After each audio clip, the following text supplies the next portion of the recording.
नमस्कार, आदाब दोस्तों, आप सभी का जनता टीवी हिंदुस्तान में स्वागत है। मैं इस वक्त वेस्ट बंगाल बोर्ड ऑफ वक्फ के सामने हूं और हमारे साथ सोशल एक्टिविस्ट और नेशनल पैनलिस्ट इमरान खान साहब हैं। वो यहाँ वक्फ औकाफ के सिलसिले में यहाँ आए हैं। उन्होंने इससे पहले एक आरटीआई दाखिल किया था और वक्फ बोर्ड से हावड़ा में कितने वक्फ की जायदादें उसके बारे में जानकारी प्राप्त करना चाहिए थी, लेकिन वक्फ बोर्ड की तरफ से उन्हें उसका कोई जवाब नहीं मिला। उसके बाद उन्होंने आज फिर एक अपील किया है और पहला जो उन्होंने दरख्वास्त दी थी उसके बारे में जानकारी हासिल करने की कोशिश की है। इनका कहना है कि हावड़ा में वक्फ की कितनी जायदादें हैं उसके बारे में जानकारी दी जाए, और वक्फ बोर्ड ने अभी तक नहीं दिया है। आज उन्होंने एक दूसरी कॉपी दी है और ये अपील है एक तरह से, और अगर इस पर भी उन्हें इसका जवाब नहीं मिलता है तो फिर वो केस की तरफ जाएंगे।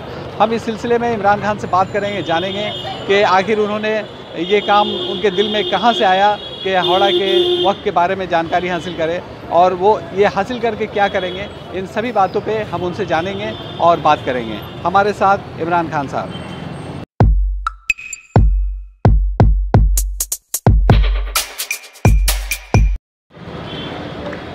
देखिए, ऐसा है कि मेरे जहन में ये बात कहाँ से आया, ये मेरे जहन तक महदूद रहने वाली बात नहीं है, ये सबका जिम्मेदारी है।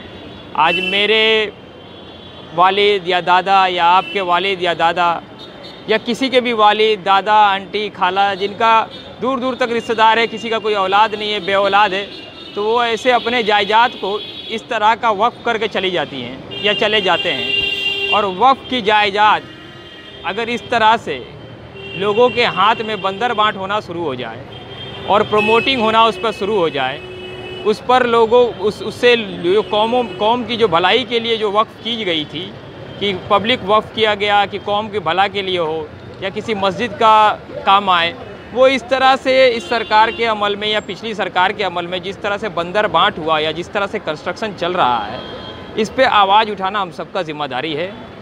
इसके लिए जिस तरह का भी लीगल बैटल का इस्तेमाल करना पड़ेगा, हम लोग तैयार हैं।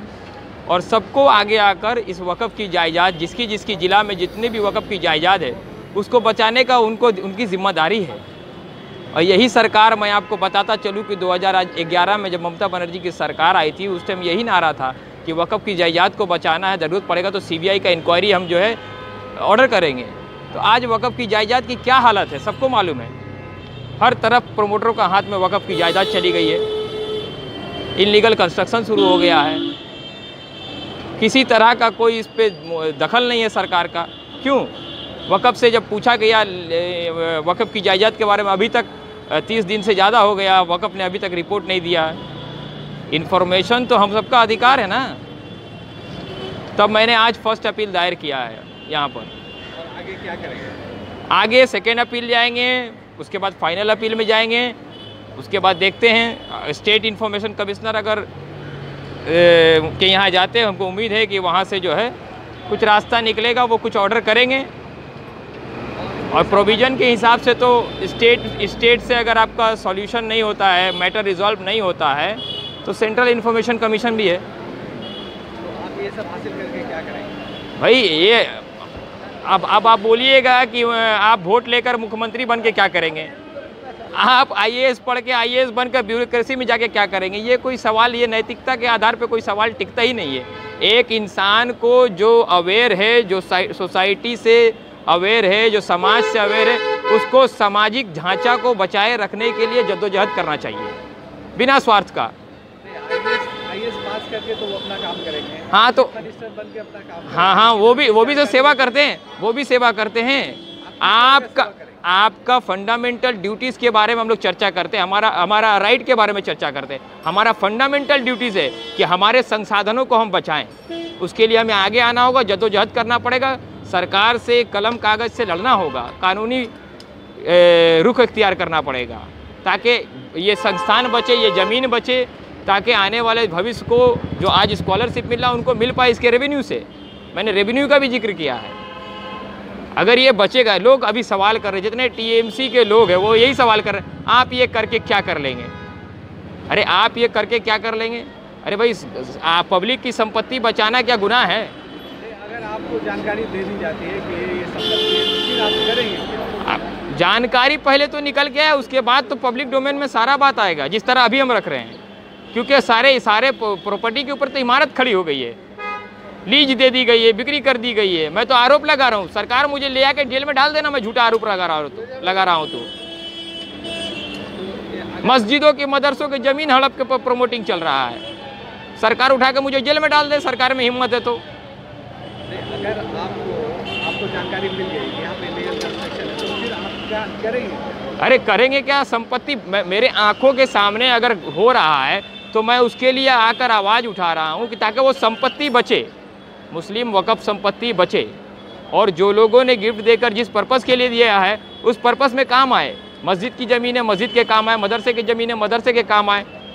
हमारे आज आपके बच्चे जो हैं जिनको स्कॉलरशिप मिल रहा है, अगर ये जायदाद नहीं बचेगी, उसकी रेवेन्यू से जो स्कॉलरशिप मिल रहा वो कल को बंद हो जाएगा। आप पर्पस को समझिए, मकसद को समझिए, जो आप बोल रहे करेंगे क्या। हमारा पर्पस और मकसद बिल्कुल साफ़ है कि हम लोगों के बाल बच्चे जो पढ़ेंगे लिखेंगे, उनका जो जरिया माँ से यहाँ का वक़्फ़ संपत्ति, वो संपत्ति अगर नहीं बचेगा तो आप क्या कीजिएगा। नहीं, मेरा जो कहना है कि स्कॉलरशिप तो यहाँ से मिलता ही है। हाँ, तो किस आधार पे वो स्कॉलरशिप मिलता है? वक़्फ़ की रेवेन्यू से ही तो स्कॉलरशिप मिल रहा है। अगर वक़्फ़ की संपत्ति नहीं रहेगी, उससे रेवेन्यू जनरेट नहीं होगा तो स्कॉलरशिप कहाँ से मिलेगा आपको? अभी तक तो चल ही रहा है ना, चल ही रहा है। मगर आप देखिए, हम लोग जो है सिर्फ एक तरफा सोचते हैं।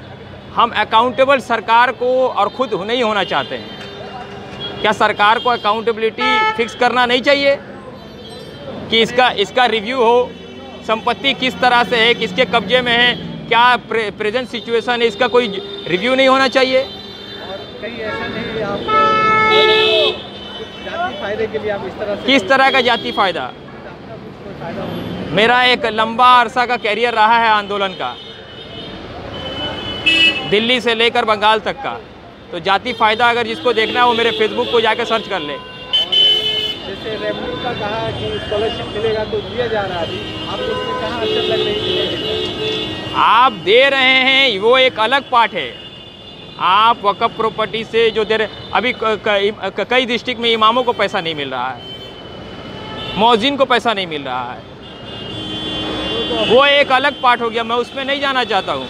मेरा मकसद एकदम साफ है कि अगर सरकारी संपत्ति है या वक़्फ़ संपत्ति है, इसके ऊपर किसी का इंक्रोचमेंट होगा तो एज ए पब्लिक जिस तरह आपको वोट देने का अधिकार है, उसी तरह आपको संसाधन संपत्ति बचाने का भी अधिकार है। तो अगर ये मामला है तो सिर्फ आप हावड़ा का ही क्यों पूछ रहे हैं? आपको तो पूरे बंगाल का पूछना है। देखिए, एक व्यक्ति अगर एक डिस्ट्रिक्ट का निकलेगा ना तो सारा बंगाल का हाल हकीकत चश्मा हो जाएगा, ठीक है। और मैं एक डिस्ट्रिक्ट से कर रहा हूँ जहाँ पर मैं रहता हूँ, और मैं चाहता हूँ कि मुझसे मुतासिर होकर आपके साथ ये वार्ता करने का मतलब, आपसे बात करने का मकसद यही है कि सारे पश्चिम बंगाल में ये मैसेज जाए और वहाँ के लोग खुद अपनी जिम्मेवारी डिस्ट्रिक्ट की लें, डिस्ट्रिक्ट में अपने काम को अंजाम दें।